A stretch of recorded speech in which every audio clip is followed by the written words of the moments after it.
fellow travelers, and welcome to the Versus Stars podcast. All my loyal listeners, thank you for your continued support. And remember, click the subscribe button, everybody. It's an amazing episode because Timothy Fling boards the mothership. You know him as the writer of The Call of the Cryptid, now on Kickstarter. Come aboard as we go traversing the stars. Hello, Mr. Fling. Thank you so much for coming to the Versus Stars podcast. Jeff, thanks for having me. I'm excited to be here. Totally my pleasure, sir. So I always start off with a question of inspiration. So what inspired your love of comics and who were your earliest influences? Well, I started kind of young. I was an early reader, and I discovered comics in the 70s. And the thing that I liked the most was what we call nowadays the MCU, right? Which is the Marvel Cinematic Universe. Yeah. But what I mean by that, if you would read certain books, like if you would read Daredevil or you would read Spider-Man, you had a good chance you would see the Fantastic Four would come rolling through, or maybe Doctor Strange is passing through town. They always kind of knew each other a little bit, and that fascinated me. And I became a comic collector. That one was probably about 10 years old, I started. And some of the people out there in the internet land, they know I'm a comic book collector, and I sometimes rep collections and so forth.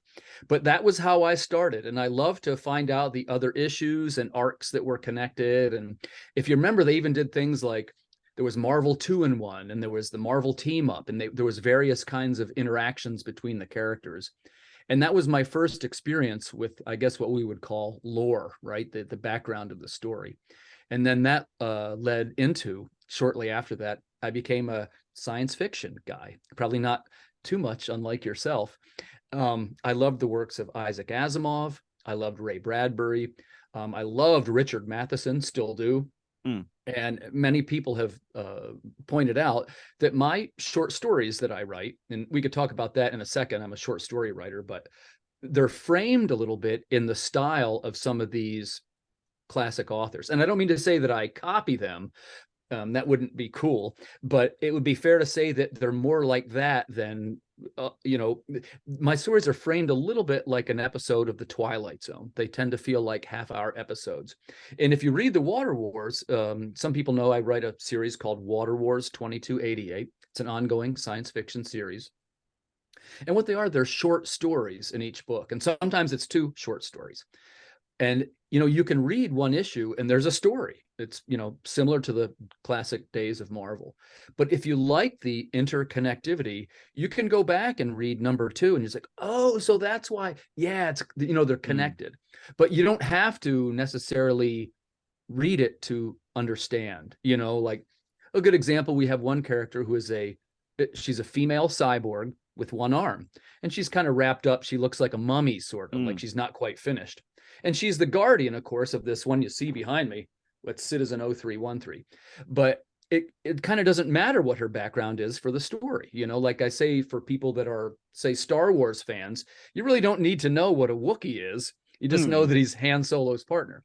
But if you're interested, you can go back and read the earlier issues, and so that's why she has one arm. Right. So that's why her skin's not on the whole way. Right. It's all in there. But you don't necessarily have to read all of them to make sense of the story. Well, that sounds absolutely awesome. Is it difficult to write a story that was, as you said, exists in one short story, but is part of this larger universe as well, and kind of balancing how you both have continuity, but once you, like you said, contain story as well? That's a great question, and I'll answer it the best I can. The one thing I know is that I write a little bit differently than some people do, and I'll tell you what I mean by that. I always try to include what I call an emotional component. And I don't mean it's always necessarily a sad story. Some are sad, and some are a little bit humorous even. And a couple of times people have described it as sad and beautiful, which is one of my favorite reviews. But what I've tried to do in almost every scenario, I start with what I call the emotional component, which to me is the last page, the last panel, and I write it backwards. I show how they got to that moment. And then, in the case of the Water Wars, what's very odd is that they are not sequential. There's 4 issues so far, but if you wanted to read them sequentially, it's like it keeps each issue as a prequel. It shows what happened before. So the first one's 2288, The next one's 2281. The next one's 2279. And this last one was, it's 2276. So I say I'm going to keep going until I'm going to be writing about what I had for breakfast. It's going to be present day, you know. But there is a plan to organize this into an anthology. And when we do the anthology, which I'm guessing that'd be at issue 6, it might be 5. We're going to count the pages and so forth. But when we do the anthology, we're going to put all the stories in sequential order, and it'll read like a graphic novel, basically. That's awesome. So, like I said, when you're writing in reverse like that, how does that change how you approach the characterization? Because once again, writers are trained to develop the arc over time. You're almost de-arcing, De-arcing. yeah. That's a great way to put it. And since you mentioned it, I would say that's one of the things that I kind of struggle with, because when you write that last panel, you don't always have the character flaws and the development quite plotted out. And there's been many cases, I'll admit to you, that we get the whole thing plotted out and it's scripted, and then all your art comes back, you approve the layouts and you see the pages. And I tweak quite a bit of my dialogue, because when I see the art is when that character sort of comes to life for me. And I'll say things like, well, that's not really what she would have said right there. And the art of course narrates the plot. Yeah. And as long as it doesn't change the story, there's a good amount of freedom to be had with the dialogue.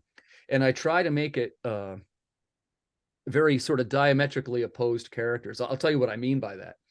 In the case of the Water Wars universe, sometimes it is the 2 female protagonists. And you have the girl with no name. She's Citizen 0313. She is named by her blood type, which is how the citizens are named in the future. And she's got her guardian, the partially assembled guardian.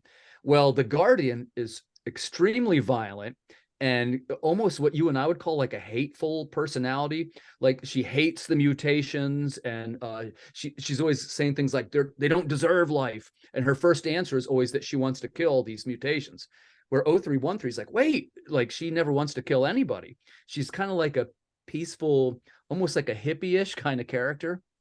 And she has, her writing is a little bit derived from, she sounds like and speaks like a little bit like a Saturday morning cartoon character. Like, she's almost slightly, I don't want to say goofy, but she's a little bit more whimsical. So on the one hand, you have somebody that's very violent, and her answer is always to kill the bad guy of the issue.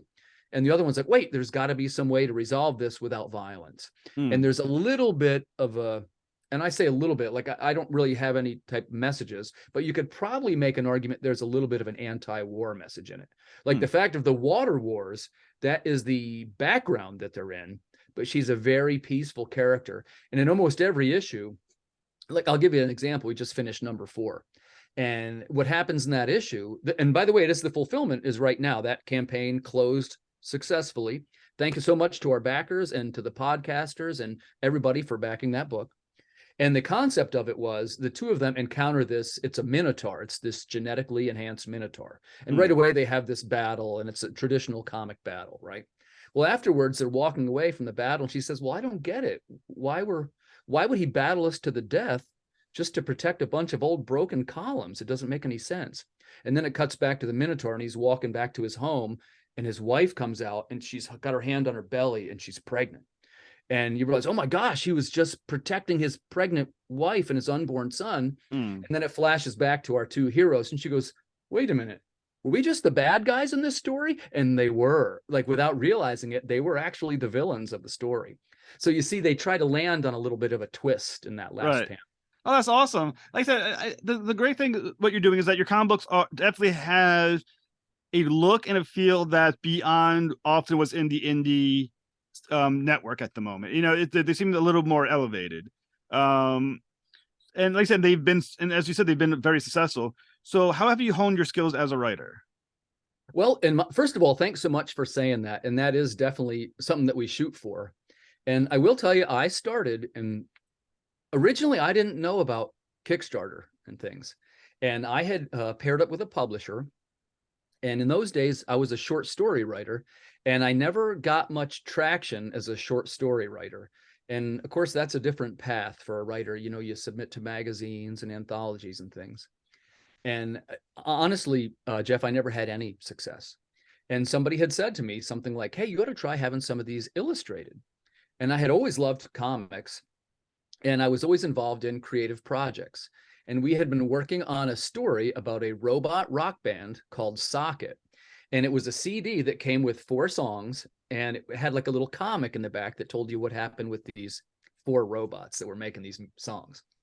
Well, I had this script laying around, and what I did with it, I had submitted it to what they call a pitch. And it was to a company called Nickelodeon. They were running a thing called Spike TV. I don't know if you remember that. I don't think it's around anymore. But what they did is they made animated series, and you could make submissions to them. And by the way, mine was one of the rejected ones. Again, I didn't too well with it, but I had a script, and we made a comic book from it. And there ended up being 3 issues of my robot team, which is called Socket. And it wasn't that well received, although my artist and my team was terrific. I would say my writing chops were not very polished yet. You have to be able to look at yourself critically and think, and I could look through and say, this is pretty good. And by the way, it's a comedy, so it's a little bit different from what I'm doing now. But I was like, what if we sat down and we tried to make the best stories we could, and they were framed after some of these greats, like I told you, like I lifted pretty heavily from some of these elements. And then we tried to get the best artists in the world, a professional letterer, and a great logo designer, and we tried to build this quality team. And I don't have too many skills, Jeff, but I am pretty good at knowing what a quality team looks like. And we put together that first issue, and this is still before Kickstarter, and that was the first issue of Water Wars 2288, and that's the one you see behind me on this side. And in those days, what we did is we took it to comic conventions and things, and I was just giving them away. And what you're trying to do is just to get someone to notice your work. And almost right away, it was very well received. People are like, whoa, this is actually pretty good. And we're still very proud of it. And nobody told us to stop. So we went to start making the next one. And then by then I had discovered Kickstarter. And then people started to sort of follow me. Like, if I'm quick to say to people that if you have a Kickstarter project, one of the critical elements is to engage with their backers and to let them get to know you personally, and even to maybe give them a little extra that somebody in the market wouldn't necessarily get. And they'll feel very special for backing your project. And the reason why I say that, because of course my project is kind of long-legged. I have plans to go to maybe 12 issues. So, when it got to number 2 and number 3 and number 4, my best category for me is now my returning backers. And somewhere in between there, I started to work with my current artist, who's Erwin Arosa, who you may know him from The Hunchback, which is another successful Kickstarter, and also the naval thriller Lost at Sea. And both of those did terrific. And we are doing a new project together, which we're going to talk about here next. And his work started with me. We were making a trading card set for the Socket book when they were little robot trading cards. And almost right away, I said, man, I gotta do a book with this guy. I just loved his artwork. And it's a little bit like being in a band, which we were musicians before. And there's a little bit of a synergy that happens when you find that guitar player and you find that bass player, and it starts to click. And when I work with Erwin, it clicks. And and first of all, just, God bless him. He is a terrific guy and a kind and thoughtful guy. And we're regular friends now too. He lives in the Philippines, but we sometimes talk every day just about, we both have kids about the same age, and, just regular stuff. But then when I say, hey, give me an idea for this page, and what do you kind of think? He just comes up with this magic that it's amazing. His talent level is above mine, quite frankly. Well, like I said, the art is absolutely gorgeous. Well, I know like you said, your upcoming Kickstarter is called Call the Cryptids. Right. So can you tell me a little bit about that book? What inspired the idea of it? Well, ever since I was a kid, I have loved cryptids, and there has been a little bit of what I'd call a resurgence in the popularity of the cryptids. And people love to read about Bigfoot and the Loch Ness Monster and the Mothman. And we kind of had this idea that it would be, well, it's 2 things. Number one, this is a little bit more of what I might call an all ages book. Here's what I mean by that. The Water Wars books, they don't have any kind of swearing, and there's no sex or any kind of, I'm careful to steer away from that stuff. I don't mind if someone does. And again, don't hear that Tim's disparaging someone. I respect all the different types of artists. But I didn't want to be that myself. Like, look, I love beautiful women and I love sex and everything, right? But when you see these books that are, how do I say this gracefully? Some of the Kickstarters that perform very well have not as much to do with the writer and everything to do with the sexy cover. And my stories aren't necessarily like that. That's not that type of story. So we're careful to project an image of intelligent and resourceful female characters. And they sometimes get into desperate and terrifying situations. So with this new book, it's a little bit more of along the lines of, like I say, we frame our stories. This one's a little bit more like a Harry Potter type age. It is a teenage girl who, after an alien encounter, she gains the ability to communicate with cryptids. And it's a 4-issue series, and this one's a little different. Each book ends on a cliffhanger, what we call a reveal. And the reveal is always I hate to say it like this, but it's a cryptid of the month. Like, one is Bigfoot, one is the Loch Ness Monster, one is Mothman, and so on. And it is also what I call a reimagining of the cryptid mythos, in the sense that, like, I'll tell you about the first one. It is Bigfoot, but he's not like an ape shambling through the woods. He's an intelligent creature. He travels from another dimension. He wears these goggles while he's traveling between dimensions, and he's super intelligent. And it turns out that he's actually on our side trying to repel this alien invasion. So they always end on like a little twist. Like, in our book, Bigfoot's not the scary one. That sounds absolutely awesome. So so where did that idea come from, of idea of Bigfoot not being, because most people obviously the view of Bigfoot is hanging around, was it like the woods of like Washington, stalking through with it? So where did the idea come of the super intelligent alien defender? Well, in this case, I took a lot of inspiration from, I was a fan of the series from DC Comics called the Doom Patrol. Oh, and you're a fan, I assume? Oh yeah, I just interviewed Dennis Culver, who's doing the new Unstoppable Doom Patrol. Yeah, and by the way, a terrific TV series with it, and just look, honestly, everything about the Doom Patrol I love. And here's one of the things that I love about it is it's full of weird twists, right? And the characters are offbeat, the settings are really kind of unusual, and I would say that the characters are always what I call a reimagining. It's not quite what you think they'd be. And even like, just pick Robot Man, for example. What do you think? Hey, it's this cool guy in a robot body. Well, he's kind of sad, right? And he's conflicted, and he can't use his fingers right. And I was like, wow, that's a really cool twist. And I kind of applied that in the sense that, well, what if it was like that with the cryptids? None of them, I will tell you in our book, are particularly scary monsters. Well, put it this way. The aliens and the men in black are the scary monsters. They're your villains. But it turns out, and I don't want to give away too much, but the cryptids are on our side. They have as much to lose in protecting the dimension as the humans do. And they're not quite what we think they are. The reason why we think that they're monsters is because we're separated by this dimensional barrier. And in fact, they're just trying to live their lives. It's an intelligent race of creatures. And there's even going to be a map. We're map makers over here too. We're map nerds, if I got any map nerds out there. And there's 9 segments of this universe, and they all connect by this membrane called the strata. And so really is what's happening is our hero, Cadence Malloy, she can communicate through the strata. And that's how that she is able to interact with and talk with these cryptids. And each one has like a race and cities. It is completely not what we thought that they were. So every book is going to be focused on a different cryptid? Yes, and each one actually has 2, and I think number 3 has 3, or like it ramps up till you get to the end. They're all in it. But okay. Yeah, but it starts out with, I'll just give you a quick overview of the arc, which is it starts out with there's the alien encounter and what we would call an alien gray. And then she's pursued by the men in black. And in the end, she encounters Bigfoot, and it is in effect Bigfoot who rescues her. And that is your cliffhanger, because she doesn't quite understand what's going on. Then in the next one, it's Bigfoot and the Loch Ness Monster. And by the way, there's a twist in that one too. That's not what you think it is. And then in the third one, it is the Mothman and the Yeti.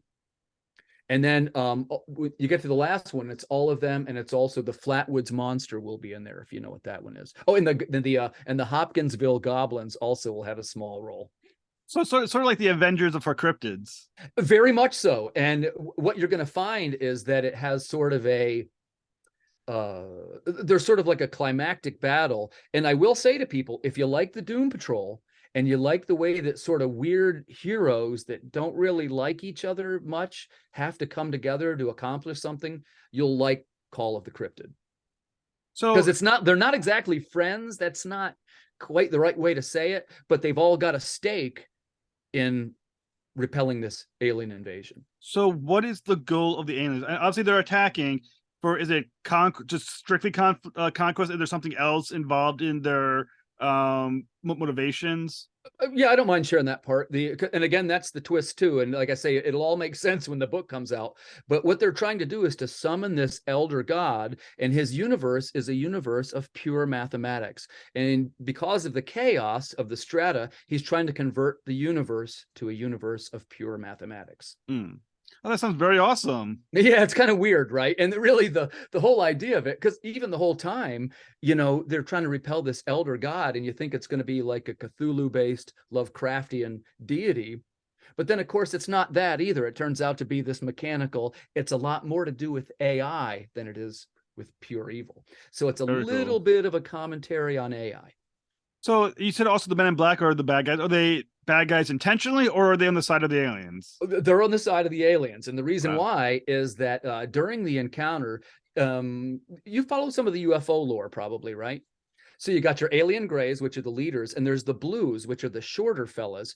And when Kalian is abducted, they have a stake in preserving the strata. So what they do is they put this transmitter into her radio, which is why Cadence's transistor radio figures very large in the story. She starts getting these signals coming out of her radio that are effectively from another dimension. The Men in Black don't know why. They just know that they have to stop this signal from coming through. And as they track the signal, they find the girl. And so then it's about they're chasing the girl. They're not even sure why. They're just really trying to stop the signal. So what do the cryptids get out of helping us? Because I mean, historically speaking, if once again the lore, humans are not necessarily the friends of cryptids on the whole. Why do they Right. care to help us? Right. And by the way, thanks for asking that question, because most of them don't even like each other. It isn't like, I keep dropping back to the Doom Patrol. The cryptids don't even get along, and there's one or two of them don't even speak. But they all have a stake in repelling this mathematical invasion, because essentially what it's going to do is snuff out all living creatures and go to this it's a basis of pure mathematics. So that's what they're trying to stop. It isn't necessarily that they're trying to side with the humans at all. Very interesting. It sounds like an incredible story. So when does it actually? It launches March. It should be March 15th. It'll come March out. 15th. Yeah. I will tell you, I just got the last pages back this afternoon, and there's going to be several variant covers, including there's the Fantastic Four 51 homage cover. And for the first time, we're going to do what they call a noir edition, which is going to be a black and white edition, the cover and the interior and everything. And it'll have the feeling of it looks a little bit like a 1950s sci-fi movie. Very cool. And, we're experimenting a little bit with some things. We want to have new and inventive Kickstarter rewards, which, to be honest with you, that's very difficult. And I would love to talk with you about that. I'm not much of a merch guy. And again, I understand the necessary for it. And I understand at the beginning, I even said I wouldn't do variant covers. And of course, you quickly learn you have to do that. Yeah. But one of the things we're going to do this time is what they are is they're laser etchings on a wood surface, which we call the organic artifact. And I have one, the cover actually looks like that. Very cool. And there you see Cadence, and you got Bigfoot and the Mothman and Loch Ness and Call of the Cryptid. That sounds absolutely awesome. Yeah, and there's a couple of them. I'll just show you another one real quick, which is, if you like this kind of thing, we're going to make them available for other books too. Of course, you got the classic Water Wars cover. And I don't know if you can quite see, but it has a little bit of like what I call a stain on it. It's a little shiny, right? So there's the main character for that. And there's also a Hunchback one, which is arguably one of our more successful titles. And what I mean by that, this is if you are a comic store type of person, I made this deal with Antarctic Press. My works are anthologized over there, not just the Water Wars, but now the Hunchback is going to be in Planet Comics 19. You can order one now. And I just found out today, I've got 2 more short stories in Planet Comics 20, which the 2 stories are. One is called Natural Life, and that is the one, they're all set in this same Water Wars universe. That's the backdrop. This one is a exterminator, right after there's a apocalyptic insect invasion, these giant bugs everywhere, and the guy's getting a divorce. And he's very distracted as he goes about his job. But the twist there is he realizes that as an exterminator, and of course they wear this military gear, they're like super exterminators, but he realizes this might be the best day of my life because he's got job security and the whole bit, right? And the twist in that one is it's really about a guy going through a divorce. And there's another backup story in that one, which is the first story that I did with Irwin. Some people are familiar with it. It's called Engines of Carnage. And that tells the story about how there's a robot between humankind and the robocracy, it's called, which is the robots fighting for equal rights. And what happens is they have this practice where they kidnap the humans, augment them and reprogram them and send them back into battle against their own species. And it's kind of like what I call a bookended story. It starts out with the sergeant fighting against robots, and the ending is the sergeant as a robot fighting back against his own squad. That's very cool. So as someone who does so many Kickstarter, what is really the key to making a successful Kickstarter? Because that seems to be the trick. Well, and man, that's a great question too. And you and I talked a little backstage. My next move is I've got to become what they call a 5-figure man. I've never had a $10,000 Kickstarter, but I've slowly gone up each time. And my next move is 200 backers, which I'm hoping we can hit this on the Call of the Cryptid book. But the advice that I would give to anybody that's thinking of starting out, the first thing is to earn the trust of your backers. And the way to do that, I think the best way is to give them a little bit of extra bang for their buck. And the kind of things that we do, well, there's many ways, but the first one would be, I always offer what I call a digital bundle. If you back any of my projects, we always offer a digital bundle, including some of the best titles from today's independent creators. And my bundle now comes with 16 titles. And how I did that, and man, again, thank you to the indie community. I made relationships with the various people, and and I offer this too. I hope that people, when they back your Kickstarter, they can get one of my titles. But it's what they call a digital swap, and you offer one of your products, and basically you trade. And if you do that enough, your library starts to. This is going to be my 6th Kickstarter, maybe it's 7th, something like that. Wow. Yeah, I'm getting there, right? But the idea is a little bit more each time. And then the second thing is we always, I'm a songwriter as well. We always make a high quality digital production of a theme song for the project. We write all our own theme songs. And that's something that a customer could download. They could use it for a ringtone, or they could just jam to it while they're reading the book, of course, if you're so inclined. And I'm also the type to, I don't know if there is such a thing as too much, but I'm what they call a frequent updater. Some guys will launch their Kickstarter and then they don't communicate with their backers again till the end. That's not cool. I sometimes, in the course of a campaign, I usually have between 16 and 18 updates. It's usually about one every 2 days. Oh, wow. Yeah, so and that might be too much. That might be too much. I mean, so obviously this is successful. So I imagine you already are planning the stretch goals. Mm-hmm. And so can you share some stretch goals? I'd love to. And actually, I got a sample of one here. One of the things that we do is we do what they call enhancements. And what they are is they're Chrome enhanced products. And we do maps, we do chrome plated maps, and also chrome plated trading cards. And I have one here I can kind of show you. This is from the last book. This isn't for the Cryptid book. But what it is, this one is an ID card. And if you see, it's got like a shimmer to it. And this is the organic civilian ID badge.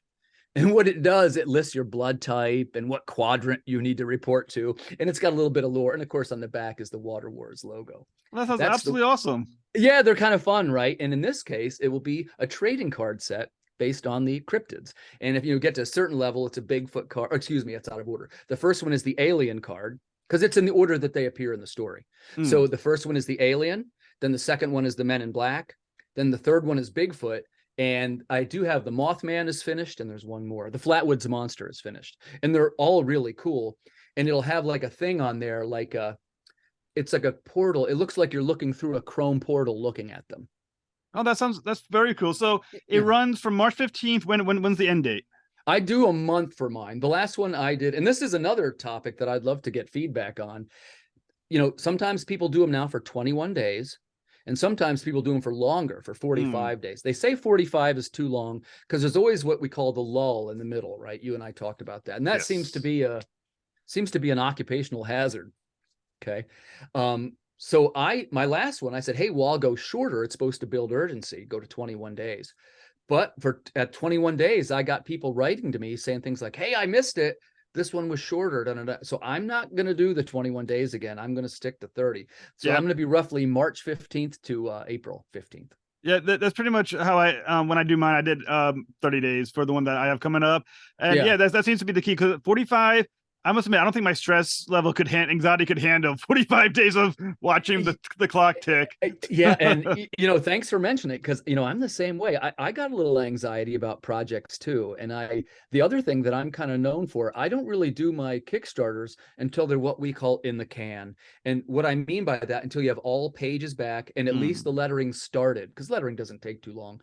But and things happen in life. Sometimes people move, or someone could get divorced, or so if you're, and again, I'm not disparaging anybody. I understand there's different processes, but for me, I have too much anxiety to say, hey, guys, give me your money, and then we're going to make this. If you're back in one of my projects, what you're hearing is, Tim made this already. I've already paid everyone, and I'm looking to recoup my investment and sometimes make a little. But when I say make a little, I run this small publisher now. It's called Earth Dog Studios, and everything that comes in goes to the production now of the next book. And we're at, there's 4 Water Wars, 3 Chronicles, 7, 10. This is called The Cryptid. It'll be the 11th title. Oh, wow. So you're moving right along. Yeah. And, first of all, thanks so much for having me on your show, because we wouldn't get very far without the support of the podcasters and the independent community. As far as for me, I'm a small time guy. I don't have a deal. I mean, I have my ongoing deal with Antarctic, which is pretty good. And I got a little bit of an affiliation with Travis Gibb over at Orange Cone. And I have a title coming up with Mike Tiener and the Bad Bug Media gang, if you know them. So my year is going great, but it took me a long time to do all this. You see, the one advice I would give to people is sometimes it's better if you write short stories, and then, because then when you go to release them, you can submit a story to each place rather than a whole book. So what you're going to see in my first quarter of 23 here, I've got 4 coming out, and it's not even March yet. But it's, and it's making it seem like I did it fast, but the one is from 2 years ago. It's just now seeing the light of day.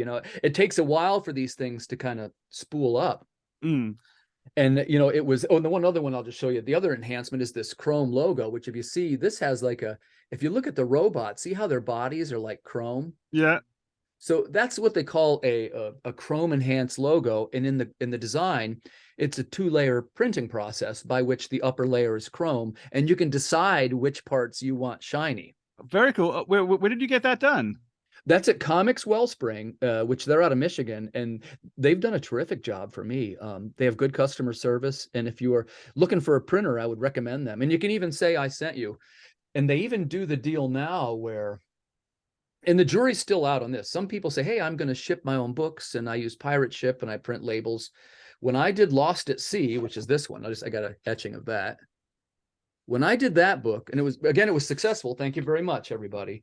But when I first got over 100 customers, it was a lot of time at the post office for me and making packages and this and that. And I went, you know what? This is taken out of my writing time. I now pay for the professional fulfillment. And again, I understand everybody's different, but I'm looking to get back to the writing table. So I pay the extra. And in the case of Comics Wellspring, they give you a little discount if you put a banner on your Kickstarter. And it says some words to the effect of, hey, all orders fulfilled professionally by Comics Wellspring. And then they give you a small percentage off. And the reason why that's good for me is you send them the spreadsheet from your Kickstarter, and they take care of almost all of the shipping. I have a few things that are not included in my case, like I do a few things that are signed. I'll do my own, laser etchings, and I do the CGC books too. I just got these. Are you a CGC person? Not often. I have a couple. Yeah, I got a little bit of a glare there, but what it is there, it's Water Wars #2. So that's one of the tiers you get for, I like all kinds of comics. I don't I always tell people, if you're having fun, you're doing it correctly. There's not a right way and a wrong way. But some people really like slabbed books, they call it, and you can pre-screen them to be a 9.8. What that means is you can what you do is you send a stack of 15, and they'll carefully look through, and you'll probably get 12 or 13 back that are 9.8s. Very cool. So, Mr. Fling, it's been an absolute honor to speak with you, sir. A pleasure, man. Jeff, I tell you, I was looking forward to meeting you. And by the way, your book looks terrific, man. Thank you so much. I appreciate it. And I look forward. We're going to have, hopefully I'm going to talk to you over on my show as well. And it's really just a pleasure. It is an absolute honor. And like I said, everyone, make sure you back Call the Cryptids starting March 15th. So we'll make sure we'll put the Kickstarter link. Will either be the notification page or the actual, depending on what this goes out. So check it on the notes. Thank you so much. Thank you very much, everybody.